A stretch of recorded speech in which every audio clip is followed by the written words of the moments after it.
as you know, we have a very limited time to for preparing your upcoming campus, right? Guys, मैं बहुत initial level से आपको बताता हूँ कि देखो, फर्स्ट राउंड, सेकंड राउंड, कई सारे राउंड्स होने वाले हैं, ठीक है। बट इंपॉर्टेंट चीज होती है बेसिक्स। अब बेसिक्स तो कई सारी प्रोग्रामिंग लैंग्वेजेस के होते हैं, जैसे मैं बात करूं C plus plus, data structure, DBMS. तो एक मोस्ट कॉमन जो फंडामेंटल है, जो ईच एंड एवरी कंपनी या ईच एंड एवरी, मैं बोल सकता हूँ एमएनसीज में या लाइक कोई भी नॉर्मल कंपनीज में फॉलो किया जाने वाला फंडामेंटल है। फंडामेंटल पहला क्या है? First round they will test your basics only. Now ये बेसिक्स नॉर्मल ऐसा नहीं होगा कि लाइक वेरिएबल्स पूछ लिए या डेटा टाइप्स पूछ लिए। It's not like a basics. Basics means के कुछ लॉजिक्स होते हैं जो बहुत कॉमनली होते हैं, जिसपे हम किसी भी स्टूडेंट की क्या टेस्ट कर सकते हैं? स्किल्स को टेस्ट कर सकते हैं। कुछ कॉमन लॉजिक्स हैं जिसपे हम किसी भी स्टूडेंट्स की स्किल्स को टेस्ट कर सकते हैं, राइट? तो आज का जो फर्स्ट कॉमन टॉपिक है, जो most of the companies target करते हैं, that is what? Object oriented programming, ठीक है।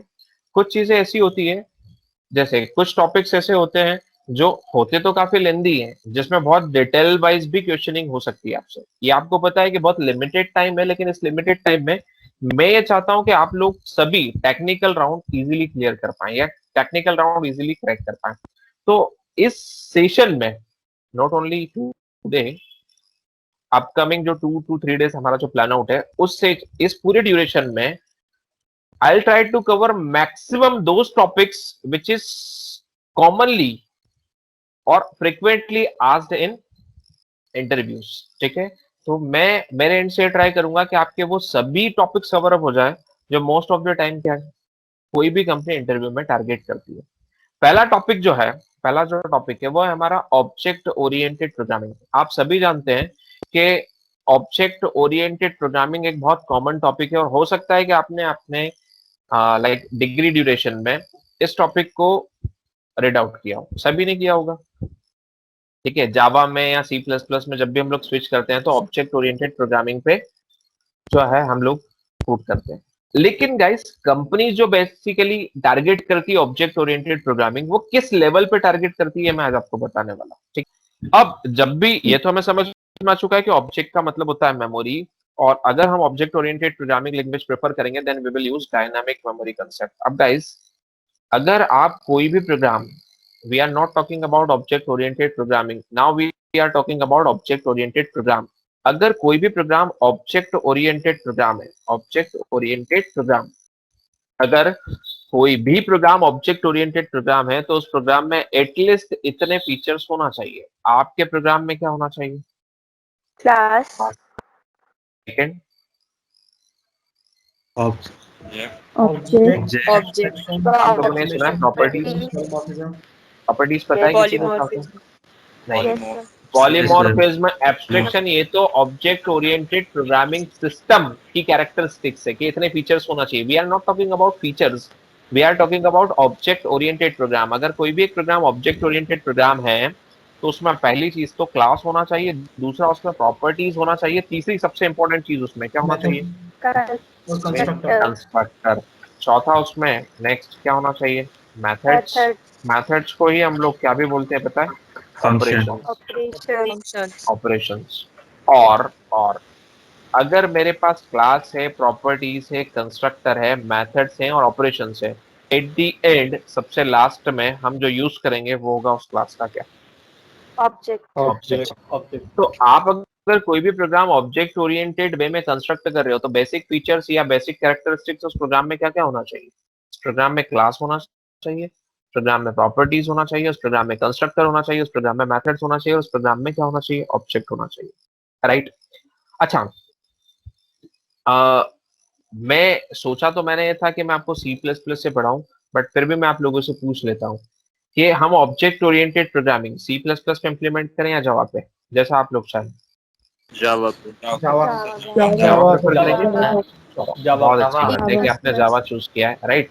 मैं आपको बताता हूँ, ये ऑब्जेक्ट ओरिएंटेड प्रोग्राम अगर मुझे कंस्ट्रक्ट करना है जावा में, गाइस नेक्स्ट 30 मिनट्स बहुत ज्यादा इंपॉर्टेंट है। अगर आपने नेक्स्ट 30 मिनट बी सीरियसली इस चीज को क्लिक कर लिया, तो आप ऑब्जेक्ट ओरिएंटेड प्रोग्रामिंग कंसेप्ट जो है पूरी तरीके से सीख जाओगे, प्रोग्राम बनाना भी सीख जाओगे। देखिए, आपने जावा चूज किया, मैं जावा के करस्पॉन्डिंग बनाता हूँ। जब आप कंपनी में इंटरव्यू फेस करते हैं, ठीक है, जब आप कंपनी में इंटरव्यू फेस करते हैं तो एक प्रॉब्लम है, मैं आपको बताता हूँ। मैं अगर आपकी स्किल टेस्ट करूँ तो 2 मिनट में मैं आपको ऑब्जर्व कर सकता हूँ। मैंने एक टास्क दिया आपको, write a program for addition of 2 number in C plus plus and in Java. क्योंकि आपने जावा मेंशन किया इसलिए मैंने जावा पूछा, अदरवाइज मैं सी और सी प्लस प्लस ही पूछता। तो अगर आप सी में प्रोग्राम बनाएंगे तो कैसे बनाएंगे? Hash, come on, include stdio.h, stdio.h ठीक है। then you will use a function, either you can use void main or int main, or int main we will use 3 variables, integer a, b and c। Sir A में b हमें and कोई c value user से enter करानी है तो आप user से भी करा सकते हो। मैंने मैन्युअली उसमें ए में 10 असाइन कर दिया, बी में 20 असाइन कर दिया, और we will take one more variable C. कुछ टाइम बाद आप सी इक्वल्स टू क्या कर देंगे? A plus a B, plus b और with the help of printf function you can print the value of what? C। C integer है तो you will use format specify percentage d and you will print C। यही programme बनाएंगे हम लोग C में। yes sir अगर यही programme आपको C++ में बनाना हो तो बताओ इस प्रोग्राम में चेंजेस क्या होंगे? iostream.h वेरी गुड, पहला चेंज हो जाएगा cout iostream.h, और printf के बदले आप क्या लगा देंगे? cout ठीक है।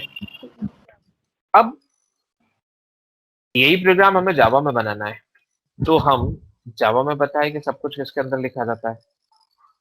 क्लास के अंदर। class मैंने क्लास का नाम कुछ भी लिख दिया।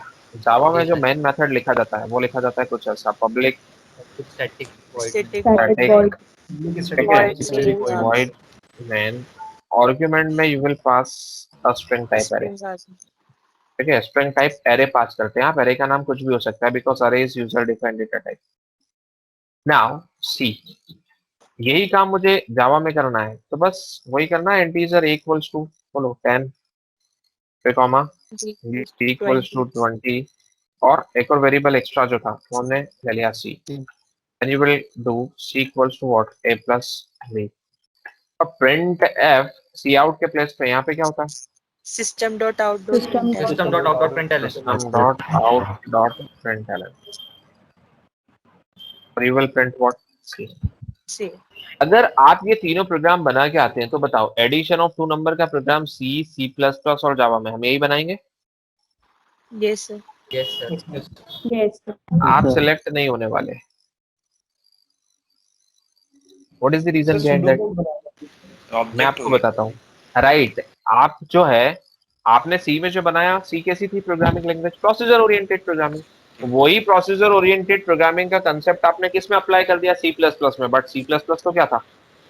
ऑब्जेक्ट ओरिएंटेड था। जावा तो प्योर ऑब्जेक्ट ओरिएंटेड है, और जावा अगर प्योर ऑब्जेक्ट ओरिएंटेड है तो आप मुझे बताओ इस प्रोग्राम में कहीं ऑब्जेक्ट कंस्ट्रक्ट किया है आपने? बोलिए, क्या इस प्रोग्राम में कंस्ट्रक्टर है? क्या इस प्रोग्राम में मेथड है? क्या इस प्रोग्राम में प्रॉपर्टीज है? इस प्रोग्राम में कुछ भी नहीं है। How can you say that कि एक ऑब्जेक्ट ओरिएंटेड प्रोग्राम है? आपने सिर्फ सिंटेक्स चेंज किए जावा के, बाकी प्रोग्राम तो किसका ही बना दिया है? सी का। और अगर आप एक्सपेक्ट करते हैं कि कंपनी में अगर हम ऐसा कुछ चल जाए या ऐसा हम इंटरव्यू में आंसर दें, लॉजिकली आपका प्रोग्राम बिल्कुल करेक्ट है, आउटपुट भी परफेक्ट देने वाला है, लेकिन इस प्रोग्राम में एक ड्रॉबैक है, और वो ड्रॉबैक ये है कि आपने जावा थी ऑब्जेक्ट ओरिएंटेड प्रोग्रामिंग लैंग्वेज और आपने उसमें इंप्लीमेंट कर दिया है किसको? प्रोसीजर ओरिएंटेड प्रोग्रामिंग को।